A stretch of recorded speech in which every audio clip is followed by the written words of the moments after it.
अस्सलामुअलैकुम। डॉक्टर शाज़िया नूरी है। KD family के जितने भी मेंबर्स हैं उन सबको मेरा बहुत बहुत सलाम। आज मैं जो ग्रोइंग गर्ल्स का बहुत कॉमन इशू है उसके बारे में बात करूंगी, जिसे हम कहते हैं पीसीओडी या पीसीओएस, यानी polycystic ovarian disease and polycystic ovarian syndrome, जिसे स्टिन-लेवेंथर सिंड्रोम भी कहते हैं। इसकी टियोलॉजी क्या है, इसके कॉज क्या है? इसके कॉज में जो है लाइफस्टाइल मॉडिफिकेशन डिजीज़ है, यानी जंक फूड खाना, आराम करना, बैठ के काम करते रहना, नो एक्सरसाइज, ये सारी चीज़ें। जेनेटिक डिसऑर्डर भी काउंट करते हैं इसके अंदर। बाकी prolong depress, anxiety and depression इसकी वजह से भी होता है। और बहुत सारे अननोन फैक्टर हैं कि भाई क्या वजह है कि ये क्यों हो रहा है इतना ज़्यादा। इसमें तीन चीज़ें बहुत इंपॉर्टेंट लगती हैं, जिसमें हिस्ट्री है, प्रीवियस हिस्ट्री और फैमिली हिस्ट्री वगैरह, इन्वेस्टिगेशंस हैं जिसमें कुछ अल्ट्रासाउंड हैं, ब्लड टेस्ट वगैरह हैं, फिर उसके अकॉर्डिंग टू ट्रीटमेंट। ये तीन चीज़ों को अहमियत दी जाती है। अच्छा, वो क्राइटेरिया जिसके थ्रू हम जो है इसको डायग्नोस करते हैं उसको हम कहते हैं रॉटरडैम क्राइटेरिया। वो क्राइटेरिया क्या है जिसमें कंफर्म हम कहेंगे कि पीसीओएस है या पीसीओडी है। जिसमें फर्स्ट ऑफ ऑल है एमेनोरिया, एलिगोमिनोरिया, यानी जिसमें पीरियड्स होते ही नहीं है। हाइपर एंड्रोजिनिज्म, यानी टेस्टोस्टेरोन लेवल बहुत ज़्यादा हाई होगा, एंड्रोजन लेवल हाई होंगे, जिसकी वजह से एक्नीज और हमें extra hair growth, facial hair, body hair growth देखने को मिलेगी, जिसको हिर्सुटिज्म कहते हैं। लार्ज और भी ओवरी का साइज़ बड़ा होगा। जब हम स्कैन करवाएंगे, अल्ट्रासाउंड करवाएंगे, तो उसमें पॉलीसिस्टिक ओवरीज आएंगी, ओवरीज का साइज़ लार्ज होगा। जैसे हम ये देख रहे हैं कि अल्ट्रासाउंड में जो है ये आप देख रहे हैं एक ओवरी है, इसमें ये फॉलिकल्स, इमेच्योर फॉलिकल्स हैं। और ये किस तरह अरेंज होंगी, इसको कहते हैं पेरिफेरल अरेंज, या इसको हम कहेंगे चेन ऑफ पल अरेंज, पल लाइक अपेयरेंस, यानी पल की तरह की अपेरेंस होती है और इस तरह ये अरेंज हुए होते हैं लाइंस इस तरह। ठीक है। और इसमें कम से कम 12 से 10 फॉलिकल्स ऐसे होने चाहिए जिनका साइज 10 mm डायमीटर तक से बड़ा होना चाहिए, तो फिर हम कहेंगे पॉलीसिस्टिक ओवेरियन सिंड्रोम है। इसमें जो है ये जो तीन चीज़ें मैंने आपको बताई, एमेनोरिया, हाइपर एंड्रोजिनिज्म एंड पॉलीसिस्टिक का स्किन में आना, इन तीनों में से दो चीज़ें लाजमी होनी चाहिए जिसे हम कहेंगे पॉलीसिस्टिक ओवेरियन सिंड्रोम। अगर एमेनोरिया है, बाकी दो सिम्टम्स नहीं है, तो ये पॉलीसिस्टिक ओवेरियन सिंड्रोम नहीं है। अगर हाइपर एंड्रोजिनिज्म है और इसमें स्किन में पॉलीसिस्टिक नहीं आया और मेंसेस रेगुलर है, तो ये भी पीसीओडी नहीं है। और अगर सिर्फ स्किन में पॉलीसिस्टिक आ गया और बाकी दो सिम्टम नहीं है, तो ये भी पीसीओडी नहीं है। हम इसको पीसीओडी डायग्नोस नहीं करेंगे। ये तीन में से दो चीज़ें पॉजिटिव होना ज़रूरी है। इसके अलावा सम अदर क्राइटेरिया कर सम अदर भी हो सकते हैं सिम्टम, जिसमें इंसुलिन रेजिस्टेंस है, इंसुलिन रेजिस्टेंस होगा और ओबेसिटी होगी। ये दो चीज़ें भी पॉजिटिव हो सकती हैं इसके अंदर। अब मैं बात करूंगी पीसीओडी की पैथोलॉजी एंड फिजियोलॉजी के बारे में। डिफेक्टिव, सबसे पहले आता है defective aromatisation in ovary. Aromatisation का अमल क्या है, इसको समझने के लिए मैंने एक इधर छोटा सा चार्ट बनाया है। ये है एक फॉलिकल, सही है। फॉलिकल के बाहर जो है ये है theca cell, theca cell, and follicle के अंदर की तरफ जो है ये ग्रैन्युलर सेल, सही। जब एलएच हार्मोन जो है वो जब बढ़ता है तो वो स्टिमुलेट करता है फॉलिकल के चारों तरफ जो है थीका सेल को कि तुम एंड्रोजन हार्मोन प्रोड्यूस करो।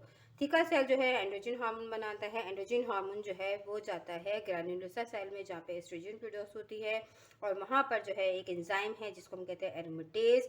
एंजाइम्स एरोमेटेज एंड एफएसएच मिलके जो है वो एस्ट्रोजन को जो है पोटेंट एस्ट्रोजन में, ये जिसको हम एस्ट्रोडॉल E2 कहते हैं, उसमें चेंज करते हैं। ये एक नॉर्मल एरोमेटाइजेशन का प्रोसेस होता है। जब ये एंड्रोजन हार्मोन जो है पेरिफेरल टिश्यूज़ में यानी एडिपोज टिश्यूज़ में जाता है, तो वहाँ पर एरोमेटाइजेशन के ज़रिए जो है ये एस्ट्रोजन जो है वो एस्ट्रॉन में चेंज होती है।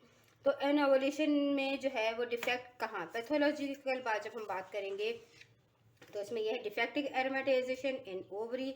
एस्ट्रोडॉल नहीं बनेगा, एस्ट्रोडॉल कम होगा तो थीका सेल जो है वो हाइपरट्रॉफी हो जाएगी। थीका सेल ज़्यादा एंड्रोजन प्रोड्यूस करेगा और उसके नतीजे में जो है एस्ट्रोजन जो है पोटेंट में चेंज नहीं होगा, एफएसएच नहीं होता क्योंकि वहाँ पर, तो एस्ट्रोजन बढ़ जाएगा। ठीक है। और नॉर्मल पेरिफेरल एरोमेटाइजेशन तो वो हो ही रही है, तो वहाँ पे भी एस्ट्रोजन बढ़ेगा। ये एक मैंने छोटा सा एक और चार्ट बनाया है जिसमें एरोमेटाइजेशन इन पेरिफेरल तो वो एस्ट्रोजन में चेंज हो जाता है, ओवरी में होता है तो एस्ट्रोडॉल में चेंज हो जाता है। इधर मैं एक और चार्ट के जरिए समझाना चाहूँगी कि होता क्या है। एलएच हार्मोन जो है जब बहुत ज़्यादा बढ़ जाता है तो थीका सेल में जो है वो एंड्रोजन प्रोड्यूस होता है। एंड्रोजन प्रोड्यूस होता है, एंड्रोजन जब बढ़ता है एंड्रोजन जो बढ़ता है, जब पेरिफेरल एरोमेटाइजेशन हो रही होती है तो उसके नतीजे में एस्ट्रोजन बढ़ जाता है। क्योंकि एंड्रोजन हार्मोन एरोमेटाइजेशन क्योंकि ओवरी में नहीं हो रही, जिसकी वजह से थिक मसल हाइपरट्रॉफी हो जाती है। ओवरी में एरोमेटाइजेशन नहीं हो रही, एफएसएच की कमी है। अच्छा, एस्ट्रोजन जब भी बढ़ेगा तो फीडबैक मैकेनिज्म के थ्रू एफएसएच लो ही होगा। एफएसएच लो होगा तो इसका मतलब ये है कि फॉलिकल्स जो है वो मैच्योर होंगे ही नहीं, क्योंकि वो अंडर द एफएसएच हार्मोन जो है उसकी वजह से फॉलिकल मैच्योर होते हैं। ठीक है, तो एंड्रोजन हार्मोन जब तक बढ़ा रहेगा, एस्ट्रोजन हार्मोन जब तक बढ़ा रहेगा तो एस्ट्रोजन दोबारा एलएच की तरफ जाएगा कि ओवुलेशन नहीं हुई, तो एलएच और ज़्यादा प्रोड्यूस होना शुरू हो जाएगा।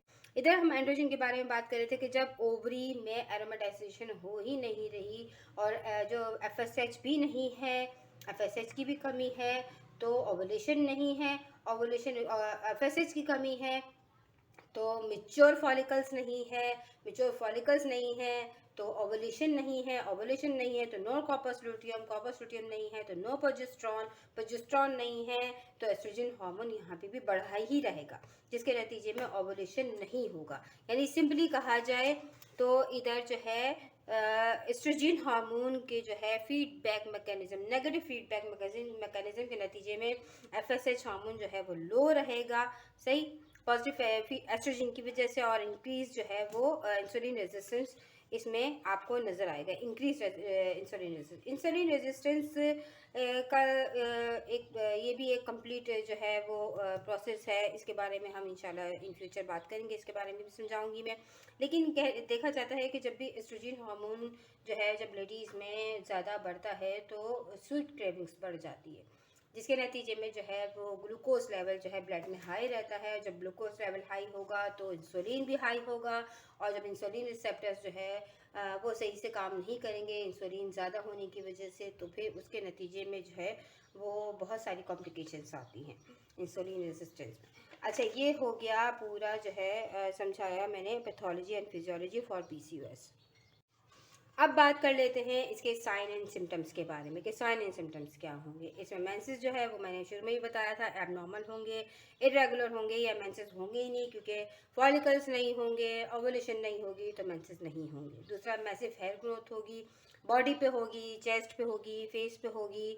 वेट गेन बहुत तेज़ी से होगा, specially around the hip area and bottom line, यानी पेट के निचले हिस्से पे, पेट पे, हिप पे, यहाँ पे जो है ओबेसिटी बहुत ज़्यादा दिखने में आएगी।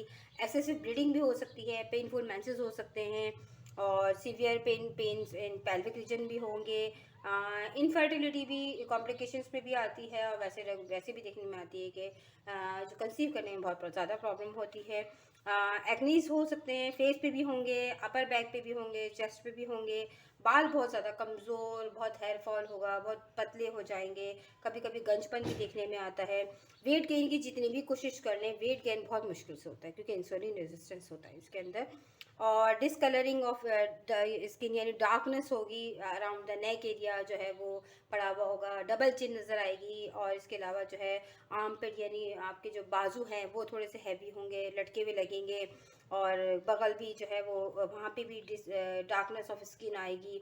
इसके अलावा जो है इंसुलिन रेजिस्टेंस तो मैंने आपको बताया। कॉम्प्लिकेशंस के बारे में बात करेंगे तो इसमें डायबिटीज़ है, एंडोमेट्रियल कैंसर है, हार्ट अटैक है, हार्ट डिजीज़ है, हाइपरटेंशन है। प्रेगनेंसी में काफ़ी कॉम्प्लिकेशंस आ सकती हैं, और लिवर इन्फ्लेमेशन भी हो सकती है इसके अंदर, मिसकैरेज, रिकरेंट मिसकैरेजेस भी हो सकते हैं। तो ये सारे जो है इसकी कॉम्प्लिकेशंस हैं जो कि पीसीओएस में या पीसीओडी में आपको मिलेंगी। अब मैं बात करूंगी मेडिसिन के हवाले से। होम्योपैथिक में वैसे तो मेडिसिन बहुत सारी हैं, लेकिन मैंने कुछ स्पेसिफिक मेडिसिन अपनी जो मेरे जो है इस्तेमाल में भी हैं और जो मेरी प्रैक्टिस में चली आ रही हैं, जिनको मैं अमूमन बताती हूँ या मैं देती हूँ, उसमें first of all folliculinum and फ्रीनम, जो कि फॉलिकल्स को डेवलप करने में एंड उनको मैच्योर करने में बहुत हेल्पफुल होती हैं। ये जो है बहुत बेहतरीन मेडिसिन हैं अगर आप इनको सही तरीके से इस्तेमाल करें तो। दूसरा ये कि एमोनोरिया के अगर हम सिम्टम्स देखें तो उसमें बहुत बेहतरीन मेडिसिन जिनके पिकुलर सिम्टम्स के साथ साथ इसमें सीपिया है, पल्सटीला है, कलकीरिया कार्ब है, नेट्राम्योर है, काली कार्ब है, सैनिक्यूला है। ये एब्सेंट एंड सप्रेस मेंसेस में या इरेगुलर मेंसेस में बहुत बेहतरीन है इनका रिजल्ट। हिस्टोटिज्म के बारे में बात करें हेयर ओवर ग्रोथ के लिए तो थूजा बेहतरीन है। थूजा जब भी कहीं भी ओवर ग्रोथ होगी, तो जब किसी भी तरह की हो, तो थूजा जो है हार्मोनल इम्बैलेंस के लिए भी बहुत अच्छी मेडिसिन है। तो थूजा जो है हार्मोनल इम्बैलेंस के लिए भी बहुत अच्छी मेडिसिन है। सीपिया है, ओलियम जैकुरस बहुत अच्छी मेडिसिन है एक्स्ट्रा हेयर ग्रोथ के लिए। एक्नीज में बात करें तो एक्नीज के लिए भी बहुत सारी मेडिसिन है, लेकिन स्पेशली पीसीओडी से जो कोरिलेट करती हैं उसमें सल्फर है, साइलिशिया है, लेटरम्योर है, कालीब्रोमेटम है। ओबेसिटी या आप ये कह लें कि स्लो मेटाबॉलिक डिसऑर्डर में जो है वो कलकिया काब बहुत अच्छी मेडिसिन है। और कलकिया काब जो है इंसुलिन रेजिस्टेंस में के लिए भी बहुत अच्छी है। और ग्रेफाइटिस है, अमोनियम कार्ब है। ओवेरियन सिस्ट जो है दोनों तरफ हो सकती है, लेफ्ट एंड राइट भी हो सकती है, और ओनली लेफ्ट और ओनली राइट भी हो सकती है। अगर सिर्फ राइट साइड है तो उसमें लाइकोपोडियम, एपिस मैग्निफिका एंड बायोडोरा का बहुत अच्छा रिजल्ट है। और अगर सिर्फ लेफ्ट साइड है तो उसमें लेकेसिस, थूजा और ओमेनेटल भी बहुत अच्छी मेडिसिन है। इंसुलिन रेजिस्टेंस के हवाले से बात करें तो उसके लिए भी काफ़ी सारी मेडिसिन आती है, लेकिन फ़िलहाल ये 3 मेडिसिन बहुत स्पेसिफिक आती है, जिसमें साइजिजिम जम्पोला है, यूरेनियम नाइट्रिकम एंड एसिफॉस। उसके अलावा हमें ये भी बहुत ज़्यादा अहमियत रखनी है कि हमें पेशेंट की काउंसलिंग करनी है। काउंसलिंग बहुत मैटर करती है। पेशेंट को जो है आप साइकोलॉजिकल उस पे भी उसकी काउंसलिंग करें, और उसको आप साइकोलॉजिकल इफेक्टिव मेडिसिन भी दे सकते हैं, जिसमें जो कि स्पेसिफिक जो है पीसीओडी पे भी वर्क करती हैं। तो ये था मेरा एक छोटा सा लेक्चर जो मैंने सोचा कि मैं आप लोगों को बताऊं। आई होप आप लोगों को समझ आया होगा। इससे रिलेटेड कोई भी सवाल, कोई भी कन्फ्यूजन हो तो प्लीज़ ज़रूर पूछिएगा, अपने फीडबैक ज़रूर दीजिएगा। Thank you so much. अल्लाह हाफिज़।